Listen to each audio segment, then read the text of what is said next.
You know, is the president and chief executive of Weight Watchers, known as WW on the stock exchange, right? Prior to joining WW, as you know, she was CEO of HSN Inc., where she transformed HSN into a lifestyle network by diversifying its portfolio of brands and personalities into a multi-platform business. Mindy's mantra, I want you to take this in, is passion, purpose, and impact.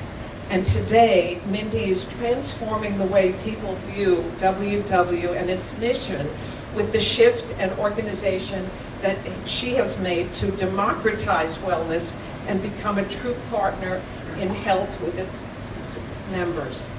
Her holistic approach empowers people, especially women, to become the healthiest versions of themselves and to develop healthy habits for their life. I know that her purpose-driven approach is an inspiration to so many, so please join me in welcoming Mindy Grossman to the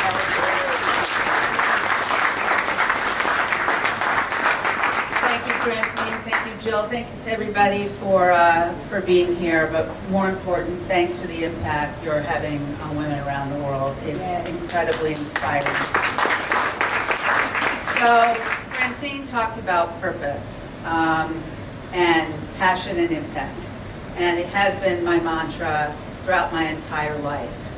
I spent the first almost 40 years of my career, primarily in retail, the menswear industry, women's, sport with Nike, reinventing HSNI. But the one theme that is common is that how do you lead with purpose no matter what your business is? And I love transformation. Every time I made a move in my career, people either thought I had a midlife crisis, I was crazy, but finally they just sat back and said, all right, what's she going to do now? But this journey to me has been the most profound of my entire career. Because I'd been at my last company for about 10 years. I was going to transition to chairman, but I knew in my heart that there was one more act. There was one more thing I really wanted to do, and I knew I didn't want to be in retail, I didn't want to be in fashion, and I promised myself that no matter what I do next, it has to not only deliver a financial return on equity, it has to deliver a human return on equity. The last 2 years I was at my company, I was focused on where was the consumer going, what was the pivot, what was changing, how was technology influencing? And I started speaking around the world on this idea that the brands of the future were going to marry technology plus meaning to help people lead more connected, purposeful lives. No matter what business you're in, I believe today, if at the fundamental core foundation of your culture and business, purpose is not part of it, it's going to be very difficult to be sustainable for the future.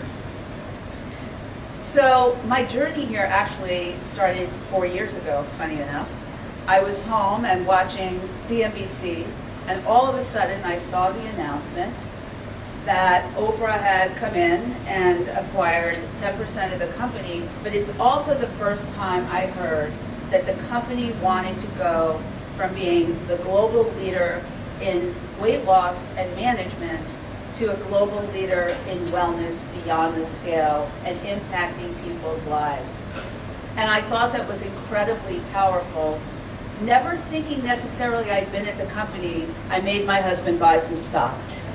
So it was a good deal. But fast forward a couple of years later, and I knew the company was looking for a CEO. I'd been approached. And the more I delved into it, the more excited I got. If truth be known, my first Weight Watchers meeting, I was 14 years old on Long Island. My mother needed to lose weight. I gained some weight as an adolescent, and I wanted to try out for cheerleading. So we did it together. I lost the weight, and I became a cheerleader. So this was meant to be. Like everything in life is for shared. It's meant to be. But I really started thinking about this. Spent a lot of time with the board.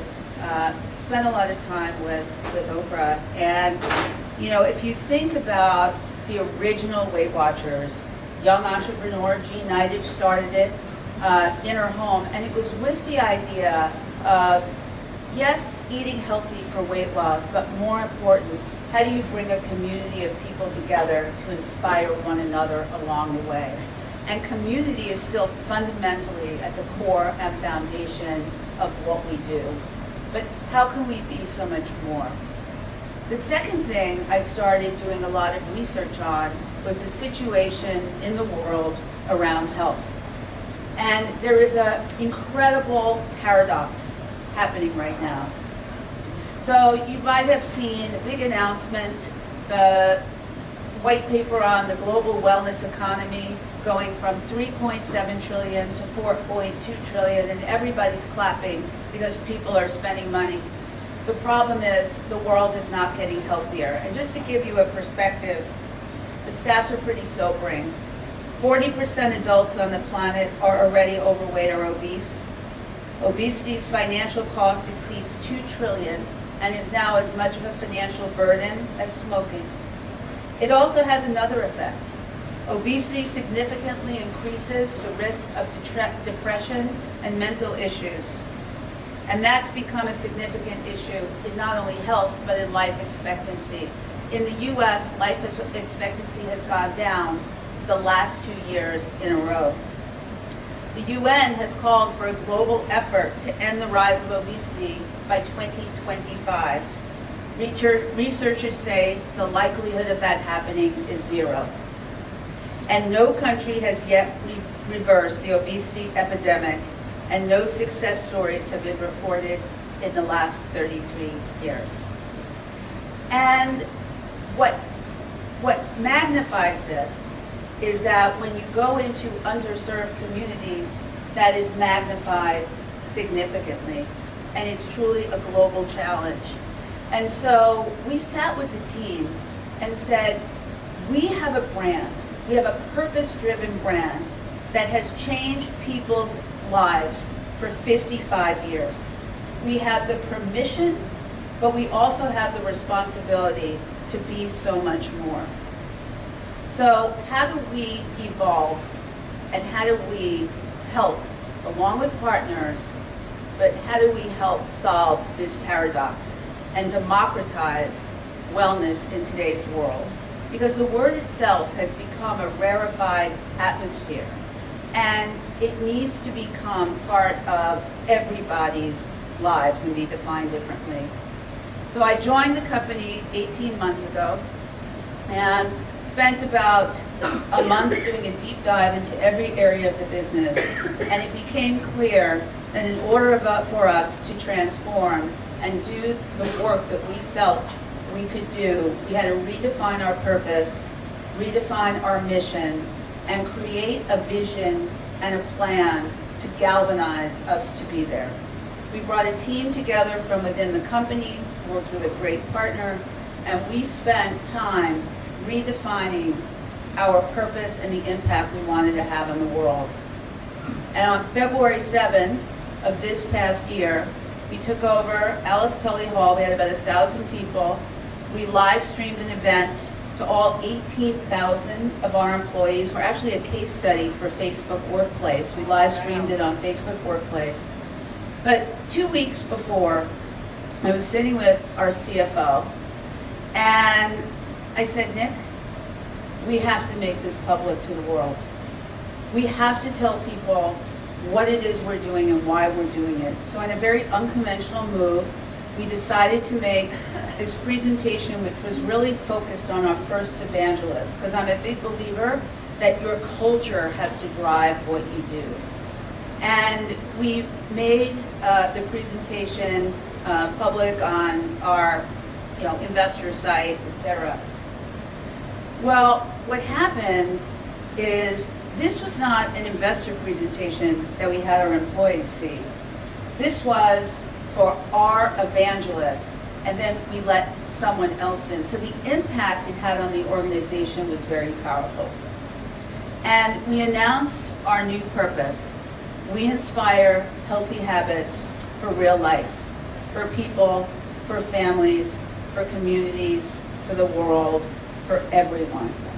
And we want to be the brand that is going to democratize wellness and help have great impact. We also outlined all the elements and the bold moves that we had to accomplish to get there, and we shared our vision and our goals for our brand, our reputation in business by the end of 2020. And it galvanized not only everyone, consumers, to say this is the impact we could have. But to do that, we had to change and evolve every minute aspect of every element of what we did around the brand. The articulation of our brand, how we show up, how we're organized, how we have to show up globally, how we have to move beyond weight management into so much more. So that immediately put the team in action and said, we're going to go from this to a complete ecosystem of wellness. And what does that mean? It's what you put in your body, how you move your body, how your mind supports you, how you're motivated, and how you bring community together. So in the past year, starting in January actually, we launched Freestyle, which is the most, not only effective, but the most powerful program that we've ever had in nutrition. We have an incredible chief science officer. Everything we do is powered by science. And so Freestyle, which is the healthy living program for nutrition, for the first time in the company's history, it now is not only for weight loss, but for people who want to learn to eat healthy. Launched very powerfully and started building the movement. We then launched FitPoints 2.0. Which takes all the science we do in nutrition and applies it to activity. So strength, endurance, intensity. We did partnerships. So in fitness, did a partnership with Active. So everyone that's in our app in our world has audio fitness along the lines of FitPoints 2.0. We launched a whole element of content around Mindspace and partnership with Headspace to give people the support they need. We launched our first loyalty and reward program. It does not reward you for spending money. It rewards you for those actions you take to improve your health. And it motivates you, and it gives you challenges.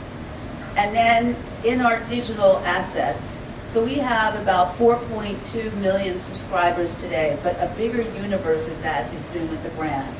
All 4.2 million have that app at their fingertips. And they have something called Connect, which is our digital community, and now we have Connect groups. We let people find and form their own communities. Young moms, college students, men, grandparents. I'm a grandparent now, so I'm in the grandparent group. And I get to do that. And so if you think of just in the period of the year, for the same amount of dollars, we've given people an ecosystem, and ultimately, in addition to that, we still have 30,000 workshops a week where people come together face to face. But our idea is the foundation of that. If you have Spotify for music, if you have Netflix for entertainment, if you have Amazon for shopping, you have to have WW as your wellness partner. Because wellness is not a beginning, a middle, and an end. We do not use the word diet.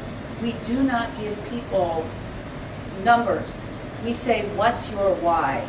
And what does healthy mean to you? And how can we help you get there? Because what healthy means to you as a young mom may be different when you're grandma status and you're thinking about something else. And how do we be your partner every step of the way? And I've said, as much as our retention is at an all-time high at almost 10 months, I want to be talking about it in years, so people can have a partner. And then lastly, the last thing we did over the course of the year, I talked about the democratization of wellness. We launched WW Good, which now a 501(c), and its total aim is to help underserved communities get healthier.